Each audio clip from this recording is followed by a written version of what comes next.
प्रकाश sir, आपका पहला trade? और मेरा पहला ट्रेड है, शायद सुबह आपने उसका डिस्कस किया है या स्पॉट किया है, वो है टीवीएस मोटर। शायद कल और एक दिन में आपने बहुत किया है। टीवीएस मोटर में तेजी है, ट्रेड करा है 2421 पर। बेस बढ़िया बना था कल, आज एक कंटिन्यूएशन फॉलो अप पैटर्न है। स्टॉप होना चाहिए 2400 का, सिर्फ 21 रुपए का। टारगेट मुझे 2500 के नजर आते हैं, हो सकता है आज कल में नजर आए, मतलब मंडे तक भी पॉसिबल है। Yes, TVS motor. Okay, TVS motor sir, ये दरअसल आज ट्रेड था खुलते ही साथ पहला मानस का, और ये मेरे ख्याल से 2402 की ट्रेजेक्टरी में पिक किया था मानस ने, इसीलिए मैं जिक्र कर रहा था। स्टॉक फ्यूचर्स मेरी फाइंडिंग कभी नहीं होती है, वह मानस का ट्रेड था ये। मानस अच्छा ट्रेड था ये, ऑलमोस्ट आज डे हाई तक गया, वहाँ पे प्रकाश सर इसको पिक करते हुए। आपका ट्रेड मानस इस वक्त का? वीरेंद्र जी, मेरे ख्याल से ओएनजीसी पे ध्यान देना चाहिए। ओएनजीसी ने एक फ्रेश ब्रेकआउट दिया है, और अगर हम 4-5-6 दिन देखे तो यहाँ पर हायर टॉप हायर बॉटम्स तो बनना शुरू हो गए थे। आज हमें वॉल्यूम्स के साथ ब्रेकआउट देखने को मिला है, इसलिए ओएनजीसी में करंट लेवल्स पे खरीदारी करेंगे। स्टॉप लॉस 282 के रहेंगे, और अब टारगेट आपको 300 रुपए के सेट करने हैं ओएनजीसी में। ऑप्शन में आप 290 वाला कॉल ऑप्शन ले सकते हैं, 8 रुपए के आसपास का प्राइस है। 5 रुपए 30 पैसे के स्टॉप लॉस से आप इस ऑप्शन में खरीदारी कर सकते हैं, और 14 रुपीज के टारगेट सेट कर सकते हैं। तो ये फिलहाल आपके लिए ओएनजीसी 300 की तरफ बढ़ रहा है, तेजी वाला ट्रेड रहेगा ये। स्नेहा, गुड आफ्टरनून, आपका trade? Good afternoon Harshada. So pharma space में मुझे थोड़ा सा बाइंग इंटरेस्ट दिख रहा है, और सन फार्मा ये काउंटर अगर आप देखें तो काफी अच्छा कंसोलिडेशन के बाद फाइनली कल के दिन थोड़ी सी एक अप मूव दिखी है। 1555 के आसपास एक हर्डल था जो कि काउंटर ने सरपास किया है।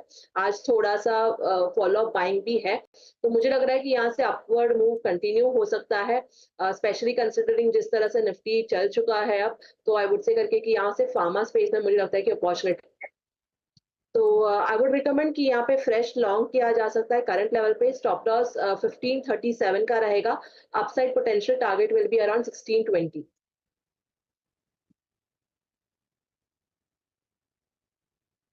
1620 के लिए एक अपॉर्चुनिटी सन फार्मा में। रचना जी, आफ्टरनून, आपका ट्रेड?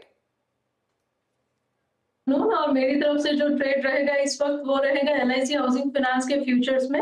ये हमारे क्लाइंट्स के पास भी है, और इसमें रीसेंट मोमेंटम क्रिएट हुआ है जो एक फ्लैट पैटर्न को ब्रेकआउट दे रहा है इन राइजिंग ट्रेंड। तो यहाँ पे अगर हम 792 के एसएल के साथ इसको बाय कर सकते हैं, तो अपसाइड पे ये इंट्राडे में 815 तक जा सकता है, और अगर मल्टी डे के लिए कोई होल्ड करने को तैयार है तो ये 820 और 30 तक भी जाने के लिए आने वाले 2 to 4 डेज के अंदर तैयार है।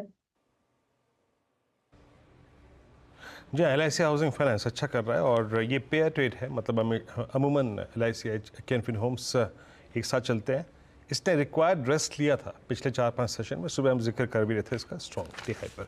मीनवाइल एचडीएफसी बैंक एक फर्दर डे लो क्रिएट करता हुआ, चाहे वो एफएमसीजी है, चाहे वो फार्मा हो, चाहे वो रिलायंस इटसेल्फ हो, जो भी ऊपर की तरफ थ्रस्ट जनरेट कर रहा है वो सारा का सारा आई थिंक जो इम्पैक्ट है, फोर्स है, वो सिंक हो रही है एचडीएफसी बैंक के कारण।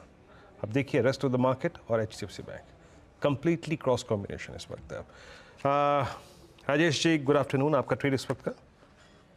Good afternoon Viren, good afternoon Harshada, and good afternoon everyone. Viren देखिए, मेरी नजर है आईआरसीटीसी पे। मुझे लगता है एक अच्छे कंसोलिडेशन के बाद आज एक बहुत ही क्लीन ब्रेकआउट मिला है। अपने क्लस्टर ऑफ मूविंग एवरेजेस के ऊपर ये चला गया है, 50, 100, 200, और आप कह सकते हैं कि 10-20। तो ये जो मेन जो क्लस्टर था इसके ऊपर अगर ये चलता है तो ऑब्वियसली यहाँ पे रैली होनी चाहिए, लॉन्ग बिल्टअप भी है। तो 1035 चल रहा है, 1030 के ऊपर हमें बाय करना है। जो भी डिप मिलेगा 1030 के आसपास तो हमें आईआरसीटीसी बाय करना है। हमारा स्टॉप लॉस होगा 1020 का। तो हमारा जो स्विंग ट्रेड है इसका पहला टारगेट होगा 1055 का, और अगर मैं सही हूं तो प्रोबेबली ये 1100 की तरफ भाग रहा है, प्रोबेबली नेक्स्ट वीक जाएगा, लेकिन आईआरसीटीसी में एक फ्रेश ब्रेकआउट आया है। ओके, ये फिलहाल आईआरसीटीसी में एक अपॉर्चुनिटी क्लियरली साफ बनती हुई दिखाई दे रही है। राजेश अग्रवाल भी हमारे साथ है। राजेश जी, गुड आफ्टरनून, बताइए क्या ट्रेड लेंगे? गुड आफ्टरनून हर्षदा जी, वीरेंद्र जी, बाकी भी जो पैनल में मित्रगण है सबको नमस्कार। अगर ट्रेड के लिहाज से बात किया जाए तो मैं सेल के साथ जाना चाहूंगा।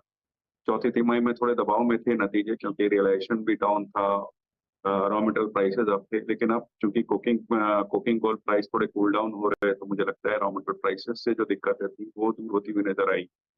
दूसरे मार्च 2024 के एंड में 350 बिलियन का उनका डेट था, जो कि मैनेजमेंट ने अपनी कमेंट्री में कहा है कि इस साल में वो 300 बिलियन तक कर देंगे, माने 50 बिलियन के डेट रिड्यूस हो जाएगा।